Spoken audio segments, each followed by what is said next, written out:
당신을 사랑하십니다. 할렐루야. 한 주간 동안 평안하셨습니까? 저 여러분에게 하나님의 크신 은혜가 넘치기를 주님의 여러분을 간절히 축복합니다. 요즘 사람들이 가장 많이 하는 말은 무엇일까? 요즘 여러분 주변 사람들이나 우리 이 시대를 살아가는 사람들이 하는 말 중에 어떤 말이 있을까? 최근 트렌드를 분석해 보니까 몇 년 동안 이제 통용되는 그런 말을 분석해 보니까 세 가지 키워드가 나타났어요. 뭐냐면 피로, 허무, 포기. 이게 이제 지금 요즘 이제 트렌드다. 언어의 트렌드. 사람들 보면은 대부분 그런 말 많이 하죠. 아, 힘들다. 이런 말 많이 하지 않나요? 누가 제일 많이 해요? 이런 말 여러분 주변에 누가 제일 많이 합니까? 내가 제일 많이 하고 있죠. 내가 힘들어. 그다음에 귀찮아. 뭐 이게 귀찮아 죽겠는데 뭐야 기도하라 그래. 귀찮아 뭐 이런 이야기. 그러면서 막 현타가 온다. 뭐 이런 너무 현실적인 타격이 넘어오지 않냐. 그래서 막 그냥 사는 거야. 어떻게 살아요? 아니 그냥 마지못해 살아. 이런 이야기 되게 많이 하죠. 아니요 하는 사람은 이제 굉장히 힘 있는 사람. 그러다가 이제 나중에 포기. 어쩔 수 없잖아. 그냥 살자 뭐 이런 말을 되게 많이 하더라는 거죠. 그러니까 이 말을 한 문장으로 줄이면 어떤 말이냐면 힘들지만 바꿀 힘이 없고 그냥 산다라는 거예요. 힘든데 바꿀 힘이 없어. 힘든데 너무 바꿀 힘이 없네. 그냥 사는 거야라는 이야기를 해요.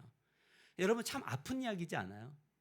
힘이 든데 힘이 너무 드는데 바꿀 힘이 없어요. 그래서 참 아픈 이야기다. 그래서 어떤 면에서 보면 우리가 참 공감 능력을 길러야 되지 않나라는 생각이 들 때가 있더라고요. 얼마나 힘들까. 그래서 우리가 공감해주고 그것이 말이든 눈빛이든 행동이든 공감하는 교회가 되기를 바랍니다. 우리 옆 사람과 인사합시다. 참 힘드시지요.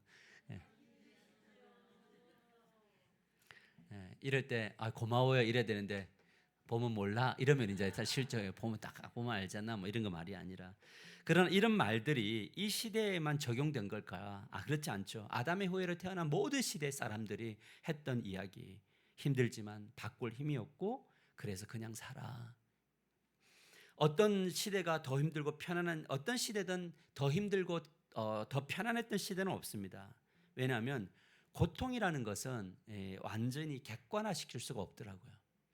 누가 가장 고통스러우냐라고 이야기할 때 누가 힘드냐 이 질문하면 항상 우리의 내면에는 뭐가 있냐면 내가 제일 힘들어라고 하는 내면의 이야기들이 있다라는 거죠. 여기에 질문이 발생하는 거죠. 객관화될 수 없다면, 이 고통이 객관화될 수 없다면, 보편화시킬 수 없다면 어떻게 해야 되는가? 그러니까 이 질문에는 두 가지 선택지가 있더라고요. 뭐냐면 힘들지만 바꿀 힘이 없게 현실을 받아들여 버린다.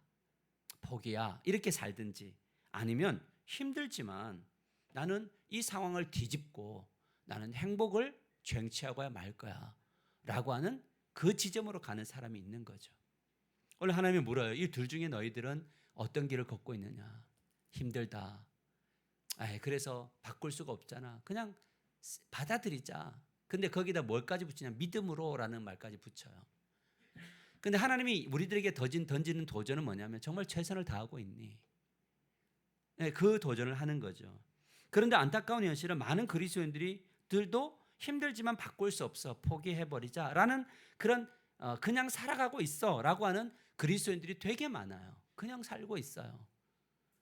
그냥 마지못해 살고 있어요. 목사님이라는 이야기를 많이 들어요. 그런데 중요한 건 뭐냐? 그들이 예배를 해요. 기도를 해요. 또 섬기는 자리도 있어요. 구제도 해요. 선교까지도 해요. 그런데 내면에는 뭐냐면 귀찮아, 힘들어. 현실적 타격이 와. 그냥 살아. 어쩔 수 없어 라고 하는 내면의 이야기들이 끊임없이 우리를 괴롭히고 있다는 거죠. 그래서 뭐냐면 세상 속에서 예수 그리스도를 믿는다는 힘, 파워 이거를 드러낼 수 있는 사람들이 그렇게 많지 않다라는 것입니다. 사랑하는 성도 여러분, 그리스도인 즉 하나님의 백성으로 살아간다는 것은 어떤 의미인가? 그것은 그냥 산다는 것은 없다. 따라합시다. 그리스도인에게 그냥 산다는 것은 없다. 아멘인가요? 그냥 산다는 없어요. 힘들지만 삶을 바꾸며 살아갈 수 있다라고 하는 이 선언이 저와 여러분에게 있게 되기를 주님의 이름으로 간절히 축복합니다. 따라합시다. 삶을 바꾸며 살아갈 수 있습니다. 왜 그렇습니까? 예수 그리스도가 살아 계시기 때문에 그래요. 여러분, 물론 이 삶을 바꾼다는 의미가 다 다를 수 있어요. 뭐냐면 진짜 정말 하나님 앞에 간구했는데 하나님이 이거는 너가 짊어져야 돼, 십자가야 라고 하면 받아들여야 되죠. 맞나요? 그러면 그때부터 뭐가 오르냐? 이 십자가를 짊어지는 삶의 바꿈이 일어나는데, 그러나 어떤 이들은 뭐냐면 극복하며 삶을 바꾸기를 원하는 그런 삶의 도전이 있다는 거죠. 그러나 더 놀라운 것은 이 예수 그리스도를 믿는 사람들은 자기만 바뀌는 것이 아니라 다른 사람들도 바꿀 수 있는 능력까지 주어졌다라는 거예요. 나만 바꿔지는 것이 아니라 다른 사람도 바꾸려고 하는 능력이 주어진 것이 바로 그리스도인이다. 그래서 우리 그리스도인들은 뭐냐면 잘 돼서 남주는 삶을 사는 거죠. 할렐루야. 그래서 복을 받아 복이 되는 삶을 추구하는 거예요. 그러니까 이 비전을 가지고 살아가면 어떤 일이 일어나게 되느냐. 하나님, 저는 복 받아야겠습니다. 하나님, 저는 복 받아야겠습니다. 복 받았습니다. 왜? 라고 물어볼 때 너는 복이 돼야 되니까 라고 하는 그 도전적 삶을 살게 되는 거죠. 이것이 어떻게 가능하냐? 하나님은 깨진 사람을 고쳐 쓰시는 분이기 때문에 그렇습니다. 할렐루야. 우리가 깨진 우리가 고침 받아서 복을 받아 복이 되는 인생이 되기를 주님의 여러분을 간절히 축복합니다. 그래서 오늘도 지난주에 이어서 우리 두 번째 주제 우리 함께 나누겠습니다. 고쳐 쓰시는 하나님, 세상을 바꾸다. 예수님의 제자들의 이야기 같이 읽어볼까요? 첫 번째 문장만 시작. 고쳐 쓰시는 하나님, 세상을 바꾸다. 할렐루야. 저는 저와 여러분이 이런 존재가 되기를 축복합니다. 시대가 변해도 첫 번째 살펴볼 것은 뭐냐면 시대가 변해도 복음은 사람을 구원하는 하나님의 능력이다. 시대가 변해도 복음은 사람을 구원하는 하나님의 능력이다라는 거죠.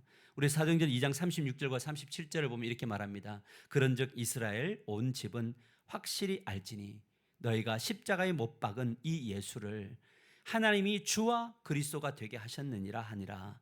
그들이 이 복음을 듣고 마음에 찔려 베드로와 다른 사람들에게 물어 이르되 형제들아 우리가 어찌할꼬 하거늘 이라고 이야기해요.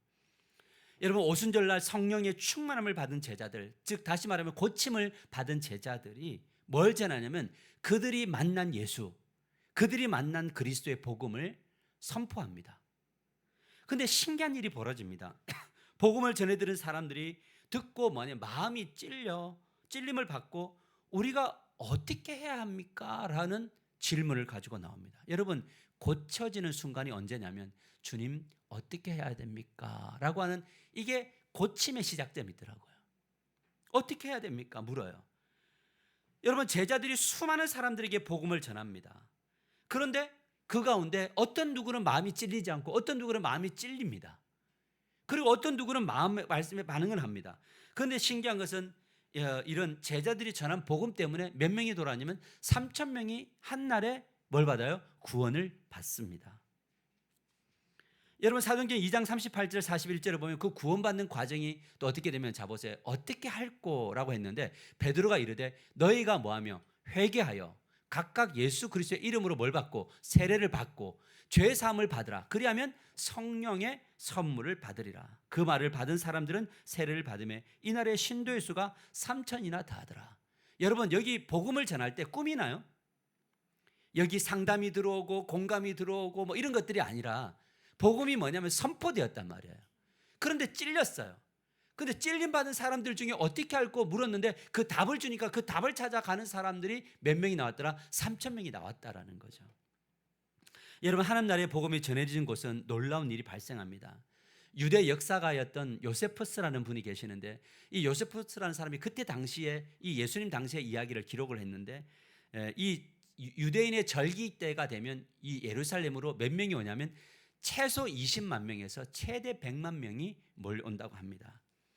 그런데 그 수많은 사람들 중에 몇 명이 돌아왔냐면 3,000명이 스스로 왕되었던 죄를 회개해요.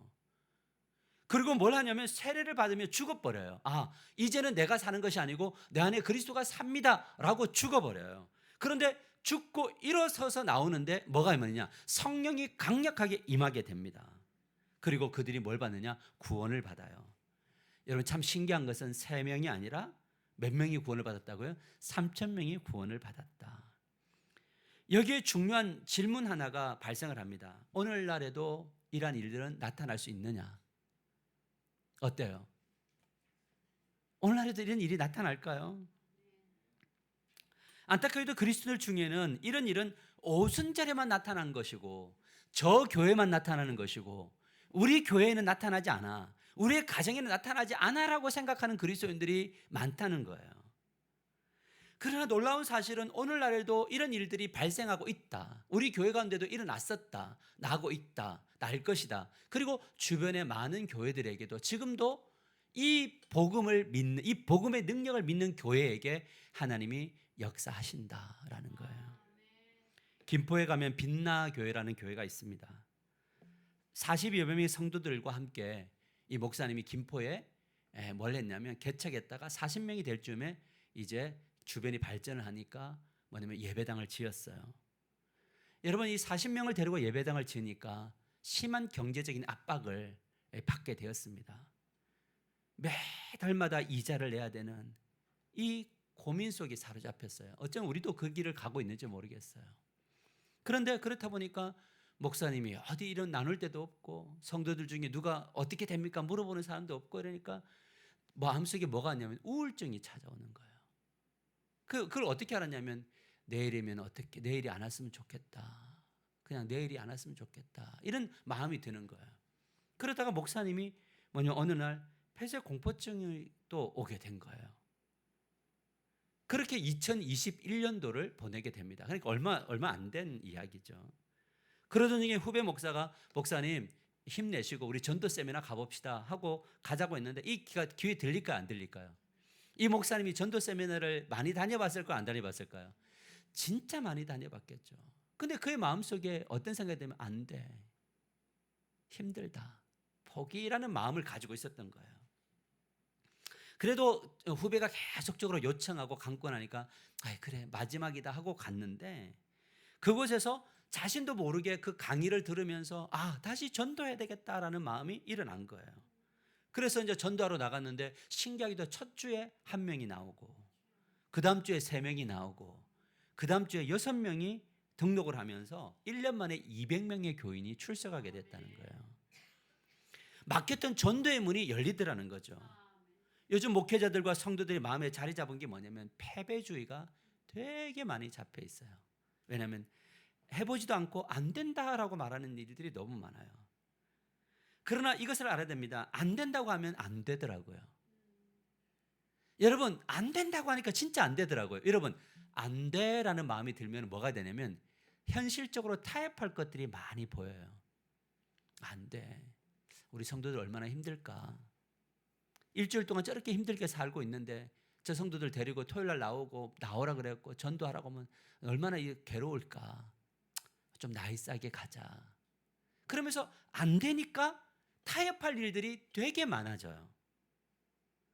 여러분, 우리가 하나 잊지 말아야 될 것은 뭐냐면 시대가 변해도 복음은 사람을 구원하는 하나님의 능력이다라는 것. 이것은 변할 수 없는 진리란 말이에요. 나의 상태와 여러분의 상태와 상관없이 그냥 진리는 진리대로서의 힘을 가지고 걸어간다는 거예요. 그런데 왜 어떤 사람에게는 이런 일이 발생하고 어떤 사람들에게는 이런 일이 발생하지 않을까? 어떤 분들에게는 교회가 부흥이 되고 어떤 분들에게는 왜 계속 안 될까? 그런데 제가 목사님들을 만나보면 목사님들 안 된다고 하는 사람들 치고 교회가 힘을 내는 교회는 없어요. 여러분, 안 되는 교회는요, 뭐를 해도 안 된다 그래요.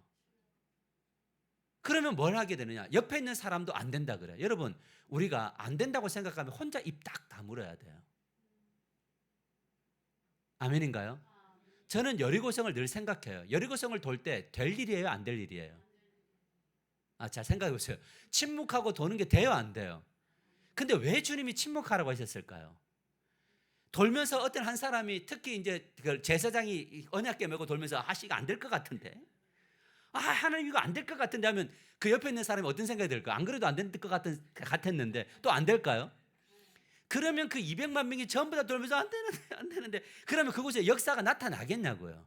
그러니까 주님이 뭐냐면 입 좀 다물으라고. 네 마음에 안 된다는 생각이 들어도 입을 좀 다물으라고. 그리고 순종의 걸음을 걸어보라고. 그래야 된단 말이에요.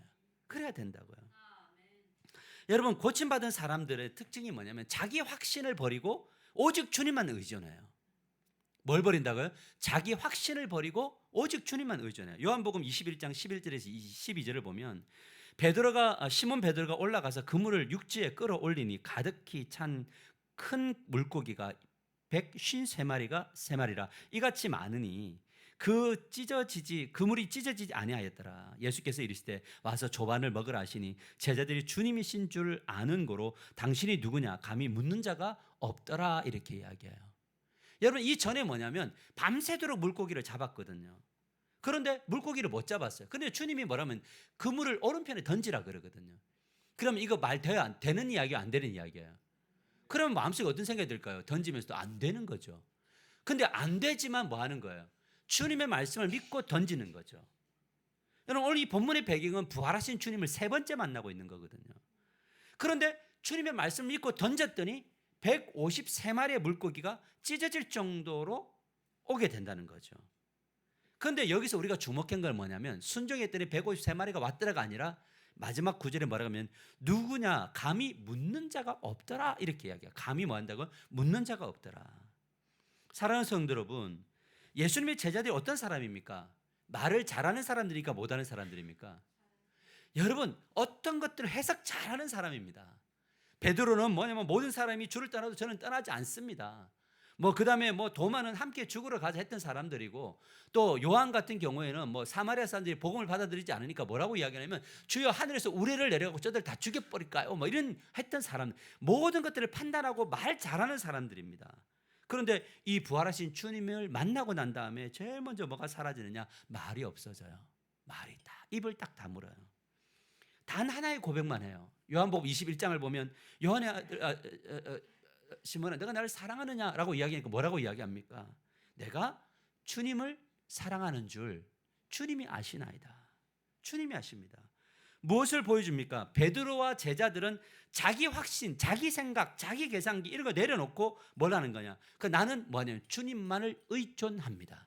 주님이 물고기 오른쪽 던지라고 하면 오른쪽 던지고, 왼쪽 던지라고 하면 왼쪽 던지고, 여전히 진리는 살아 역사하셔서 모든 사람을 변화시킬 수 있다고 믿으면 그냥 가는 겁니다. 이 고백밖에 하지 않습니다. 이것이 바로 깨진 사람들, 고침을 받은 사람들의 특징이 뭐냐? 주님이 고친 사람들의 특징이 뭐냐? 주님께 고침받은 사람들은 뭐냐면 할 말이 되게 많은데 말하지 않아요. 뭘 하는 거냐?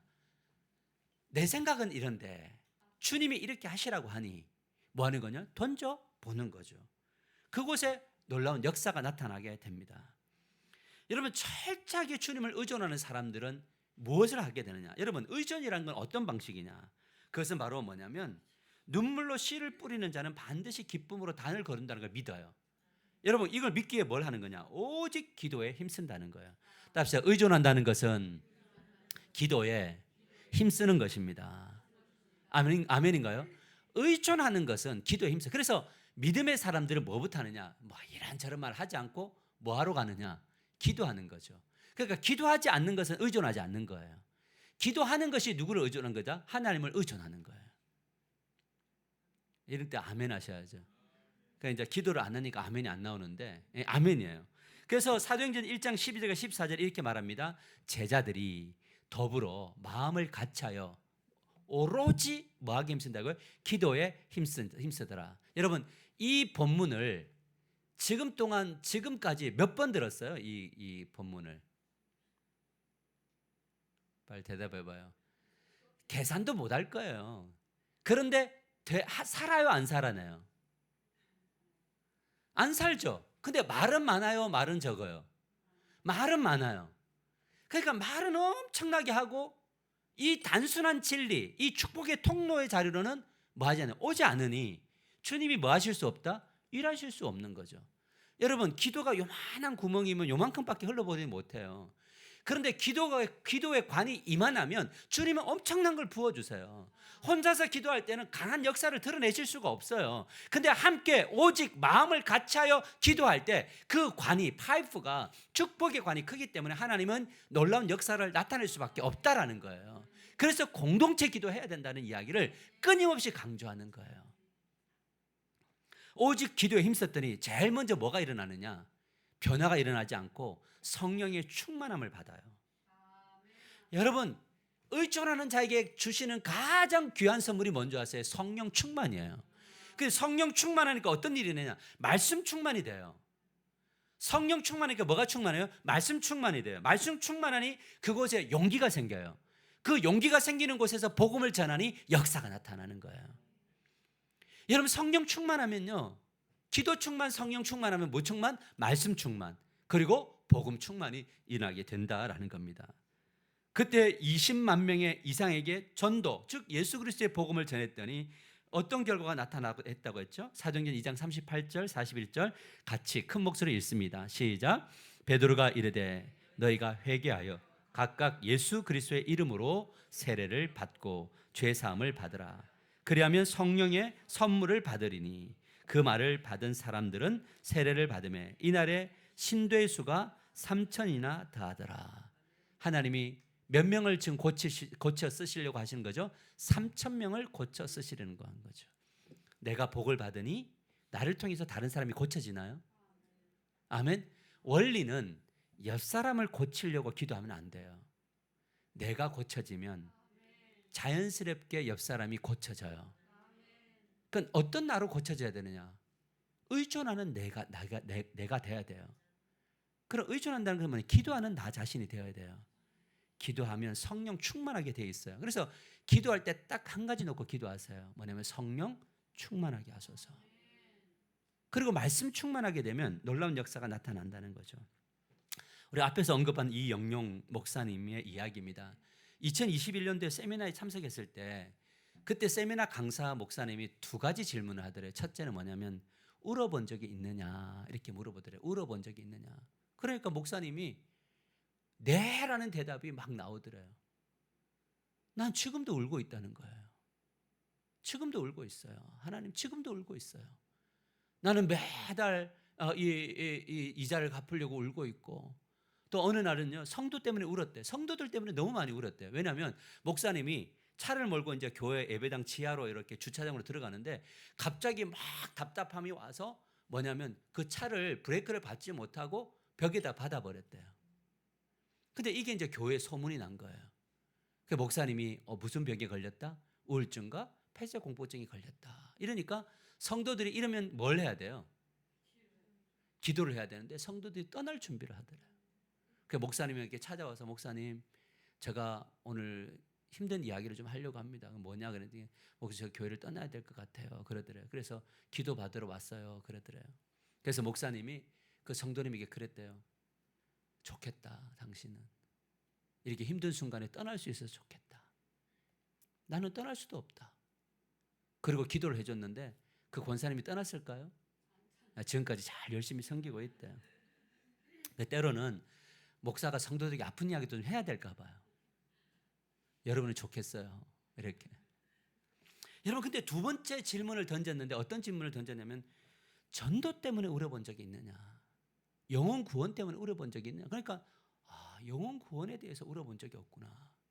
내가 아프고 내 목회가 힘들고 내가 어렵고 이것에 대해서 눈물을 흘렸는데 영혼 구원과 전도를 위해서 눈물을 흘려본 적이 없구나라는 생각이 들었다는 거예요. 그래서 그때부터 가서 뭐냐면 죽은 영혼들을 구원하는 일에 대해서 열심히 기도하고 눈물로 이제 기도하기 시작을 했대요. 그때마다 성령께서 성령으로 충만하게 되고 담대함을 주고 가서 복음을 전한다는 거예요. 근데 그렇게 2026년도 지금 몇 명이 출석하고 있냐면 600명이 출석하는 교회로 성장을 했다. 이런 이야기를 하시더라고요. 이분이 전도 대상자가 전해지면 그냥 끊임없이 뭐 하냐면 문자를 보낸대요. 밖에서 만나서 혹시 전화번호를 받은 사람은 거짓말로 주는 분들도 있고 어떤 분은 지금도 전화번호 주세요. 그러면 처음에는 이단이다. 처음에는 막 욕을 하다가 나중에 그 자리에 계속 있으면 저분은 목사구나 생각하고 이제 전화번호를 주는 분들이 있대요. 그러면 그 전화번호를 주는 분들이 있으면 끊임없이 뭐냐 문자를 보낸대요. 몇 년 동안, 3년 동안, 4년 동안 문자를 보내는데 신기한 것은 3년이 지나서 오시는 분들이 있대요. 왜 3년이 지났느냐? 1년부터 3년까지는 문제가 없었는데 이분이 견딜만 했는데 3년이 되니까 견딜 수 없는 날이 온 거예요. 인생의 광야, 인생의 겨울이 온 거죠. 근데 이분이 그때 딱 떠오르는 게 누구냐면 문자를 주셨던 그 목사님이 떠오르고 그 복음의 내용이 떠올라서 찾아오게 되었다라는 거예요. 여러분, 전도 대상자를 정녕 끊임없이 보내는다는 거죠. 지속적으로 관계를 이어갔더니 뭐냐면 하나님께서 놀라운 역사를 드러내셨다라는 거예요. 저는 이 간증을 이번 전도 동력 세미나를 통해서 이 목사님의 간증을 들으면서 그런 생각이 들었어요. 뭐냐면 이 시편 126편 5절 말씀이 저에게 떠올랐어요. 같이 읽을까요? 시작. 눈물을 흘리며 씨를 뿌리는 자는 기쁨으로 거두리로다. 같이 읽어볼까요? 시작. 눈물을 흘리며 씨를 뿌리는 자는 기쁨으로 거두리로다. 여러분, 눈물을 흘리며 씨를 뿌린다는 의미는 무엇일까? 그것은 말을 줄이고 그 다음에 예수님을 의존하며 기도를 통해서 성령 충만함을 받고 죽어가는 영혼들을 위해서 열심히 기도하는 이 현장, 전도 현장으로 나아가는 것이 뭐냐면 눈물로 씨를 뿌리는 자인 거죠. 그러니까 뭐냐면 많이 뿌려야 많이 거둬요. 아멘인가요? 자, 우리가 이제 아내하고 농사를 이제 조금 이제 지어 보니까 뭐냐면 밭이 요만큼 있는데 여러분, 우리 밭은 우리가 뿌린 만큼 거둘까요? 근데 옆에 300평 하는 믿지 않는 그 부분들 농사는 앞으로 우리보다 많이 거둘까요? 적게 거둘까요? 왜요? 왜 많이 거둘까요? 많이 뿌렸고 있으니까. 많이 뿌리니까. 많은 사람들이 전도가 안 된다는 이유를 이렇게 강조합니다. 시대가 변했다. 불신자들이 변했다. 신자들이 변했다. 맞나요? 다 맞는 이야기인가요? 맞아요. 변했어요. 다 변했어요. 우리는 변했어요. 그런데 맞는 말입니다. 그러나 전도가 안 되는 것이 아니라 뭐냐면 적게 될 뿐이에요. 안 되는 시대가 아니라 어떤 시대라고요? 적게 되는 시대예요. 그러면 한 영혼이라도 구원할 수 있나요? 충분히 구원할 수 있죠. 언제? 눈물로 씨를 뿌릴 때 이것이 가능하다라는 거예요. 눈물로 기도하고 복음의 씨를 뿌리며 죽어가는 영혼들을 사랑하지 않는 교회에게는 뭘 붙여주지 않는다? 영혼을 붙여주지 않는다라는 거예요. 설교를 준비하면서 문득 떠올랐던 우리 개척 초기가 있었어요. 초기를 생각해 보니까 그때는 굉장히 간절했던 것 같아요. 엄청나게 간절했어요. 그래서 막 영혼을 구원하기 위해서 우리가 막 배추 1000포기도 심고 막 배추 씨름을 가지고 막 김장도 담고 우리 박종희 집사님, 우리 집사님들 그 비 오는 날 배추 그 옥상에서 물로 막 씻어내고 막 그런 했던 이야기들. 배추 요만한 거 우리 심었던 거 갖고도 막 기쁨으로 했고, 그 다음에 주변에 뭐 이렇게 믿지 않는 분들이 와서 같이 담아서 함께 나누는 동사무소 갖다 주는 그런 일이 있어요. 헛된 일처럼 보였지만 그때 전도가 제일 많이 됐거든요. 미용봉사를 막 다닐 그때, 눈물로 씨를 막 뿌릴 때, 한 사람이라도 올 때 그 기쁨이 있을 때, 그 영혼을 사랑하는 마음이 있을 때. 근데 이곳에 와서 우리는 영혼을 사랑하는 마음이 많이 사라졌어요. 우리가 이 밖에 옷 입고 가서 청소 한번 해보자 그러면 막 싫어졌고, 우리가 전도 한번 해보자, 전도 들고 주일날 나가보자 그러면 괜히 싫어졌고, 어느 날부터인가 우리는 뭘 했느냐? 영혼에 대한 간절함이 사라지기 시작했단 말이에요. 우리가 지금 그 상황 속에 있다는 거죠. 어제 두 분의 집사님이 오셔서 식사를 대접하고 차를 마시면서 며칠 전에 저한테 연락 와서 식사를 했으면 좋겠다. 목사님이 되게 힘들어 보인다 그러더라고요. 그래서 사실 제가 힘들까요? 안 힘들까요? 힘들어요. 근데 힘들지 않아요. 되게 모순적이죠. 힘이 든데 힘들지 않아요. 아픈데 힘들지 않아요.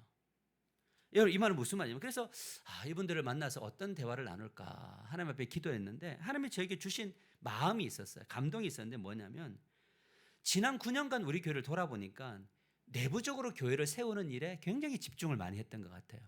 제자 훈련하고 목자 목녀 세우고 목장 시스템 만들고 그리고 뭐 이런 여러 가지 조직 세우고 이런 일을 했어요. 그래서 잘 해왔어요. 그런데 잘 보세요. 내부적으로 다졌는데 내부적으로만 집중을 하니까 교회가 힘이 약화가 돼요. 주님이 저에게 주시는 마음이 있었어요. 뭐냐면, 그것은 뭐냐면 앞으로 우리에게 씌워진 10년은 밖으로 나가야 돼. 인투 더 월드를 해야 돼.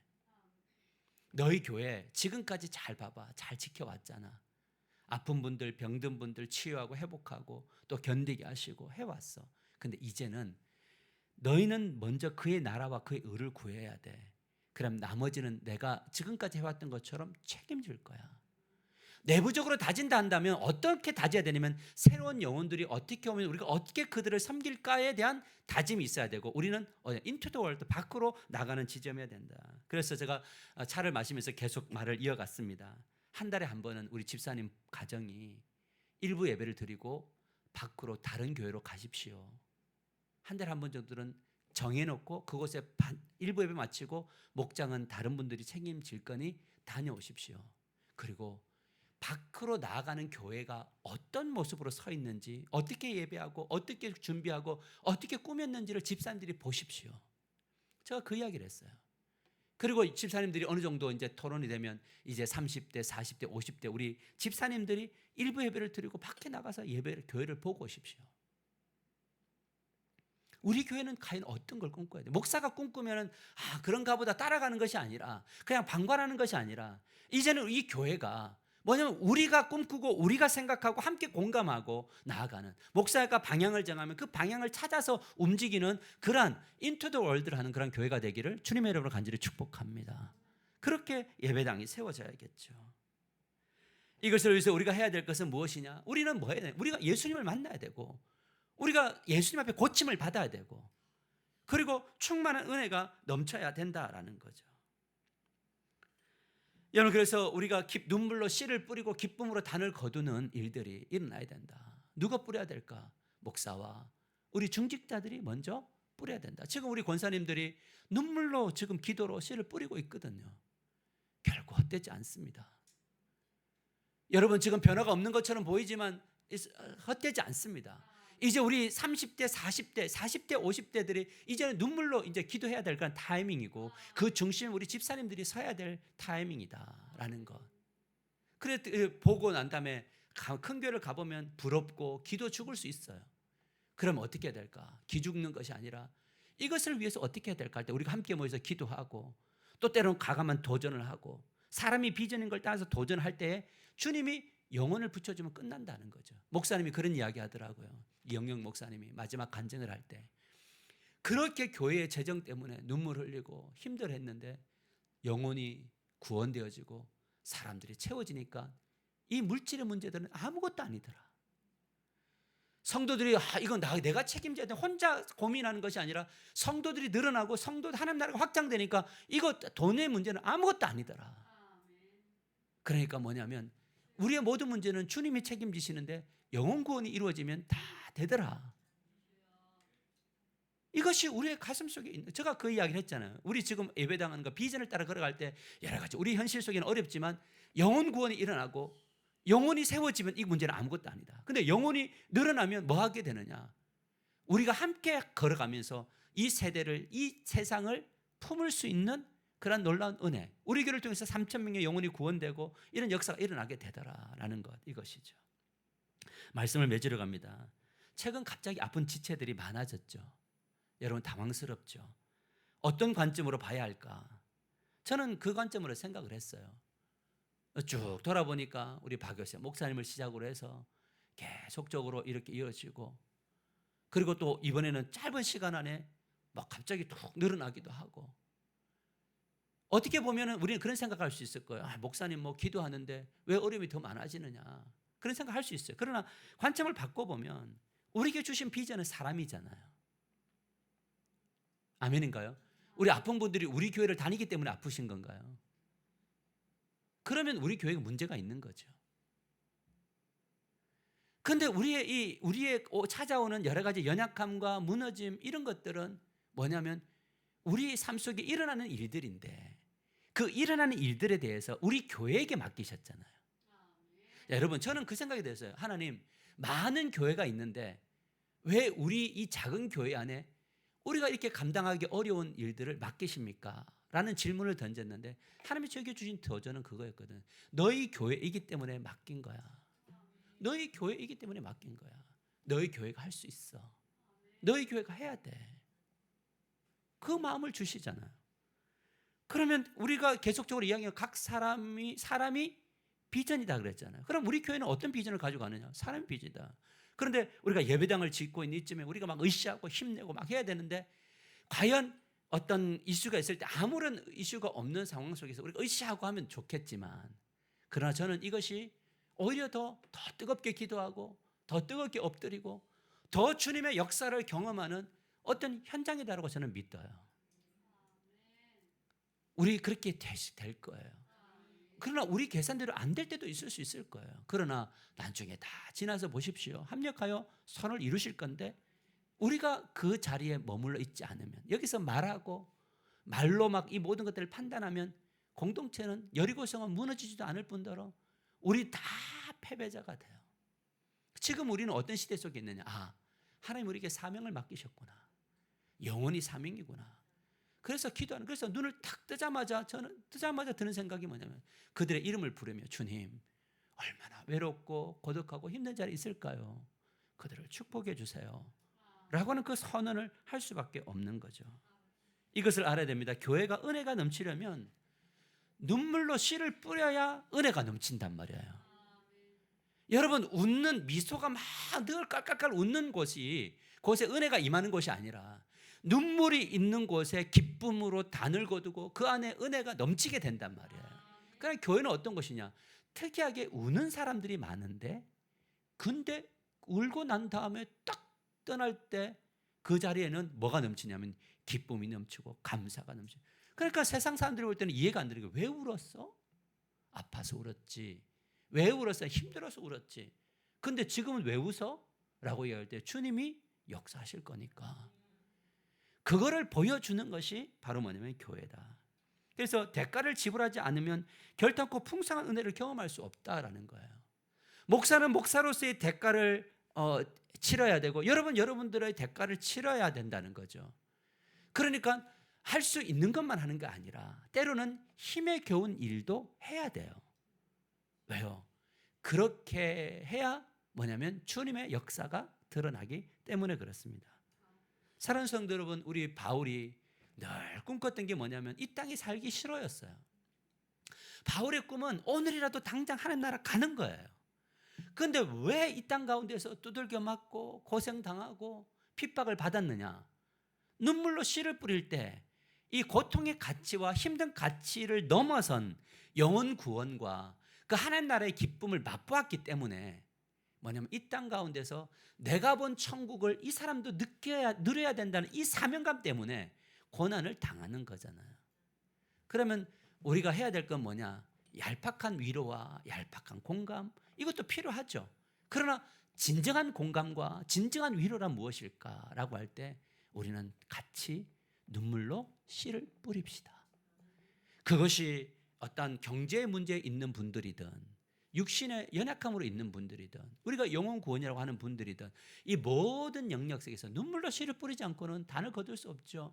우리 학생들이 눈물로 공부하고 눈물로 노력하고 눈물로 헌신하는 삶의 꿈을 향하여 나아가지 않으면 단을 거둘 수가 없는 거예요. 만일에 눈물을 뿌리지 않고 눈물로 수고하지 않는 자기의 노력이 없는데 뭔가 부나 어떤 성공이 온다면 반드시 망해요. 왜요? 눈물이 없는 축복은요 반드시 타락하게 되어 있어요. 여러분, 우리에게 예배당과 이런 여러 가지 비전을 향해 나아갈 때 왜 하나님이 어려움을 주실까? 눈물이 있어야 안 망하거든요. 여러분, 우리가 모든 것이 우리 뜻대로 다 되고 다 되면 기도하겠냐고요. 그러면 영혼에 대한 사모함이 있겠냐고요. 저 예배당을 하나님이 정말 큰 예배당, 멋진 예배당 땅을 주셨는데 저곳에서 다음 세대들과 여러 가지 사건이 일어나야 되는데, 그들의 영혼을 책임지라고 사명을 주셨는데 눈물이 없는 곳에 어떻게 주님의 역사가 일어나겠냐는 거예요. 그래서 저는 우리 아이들이 듣기 싫어하는 소리지만 눈물을 뿌려야 돼. 너희들 꼰대라는 소리를 들어도 이야기해. 눈물 흘려야 돼. 열심히 해야 돼. 잠이 많아 라는 이야기를 하는 거예요. 왜요? 잠잘 것 다 자고 살 것 다 하고 우리가 할 수 있는 것은 아무것도 없어요. 그래서 우리 교회는 뭐냐? 기쁨이 넘치는 교회가 되고 은혜가 넘치는 교회가 되되 놀라운 역사가 나타나는데, 근데 이제 제가 이제 그 교회가 시장이냐 백화점이냐라고 이야기할 때 영혼이 귀중하면 시장이 돼야 될까요? 백화점이 돼야 될까요? 교회가 시장은 그냥 사고 가면 끝이죠. 근데 백화점은 AS가 있나요? 서비스가 있나요? 우리 교회도 영혼이 오면 어떻게 하면 저분들을 극진하게 귀빈처럼 받게 될까? VIP 같은 느낌을 받게 될까? 그래서 받아본 자가 뭐 할 수 있어요? 다음에 사람이 와도 또 섬길 수 있나요? 예, 귀함을 맛본 사람이 누군가 올 때 그 귀한 대접을 해줄 수 있는 교회다. 그래서 우리 교회는 백화점과 같은 세련된 교회가 되기를 축복합니다. 근데 그 뒤에는 뭐가 있다? 여러분, 그 화려한 뒤에는 뭐가 있냐면 뒤에서 열심히 하는 그 섬김이 있단 말이에요. 우리 교회는 그런 교회가 되어서 정말 은혜가 넘치게 되기를 축복합니다. 여러분, 기억하십시오. 잊지 말아야 될 것이 있습니다. 그리스도인에게 그냥 산다는 것은 없어요. 힘들지만 삶을 바꾸며 살아갈 수 있어야 됩니다. 왜냐하면 예수님은 지금도 살아 계시기 때문에 그렇습니다. 주님은 여러분의 가정을, 여러분의 자녀를, 우리의 교회를 끝까지 이끌어 가실 겁니다. 우리가 그런 축복의 통로가 되시기를 주님의 여러분을 간절히 축복합니다. 우리가 같이 소리내어서 주여 부르시면서 주님 감사합니다. 기도하며 나아가십시다. 나를 고쳐 쓰시고 제자들을 통해서 사람을 살리신 주님, 나를 통해서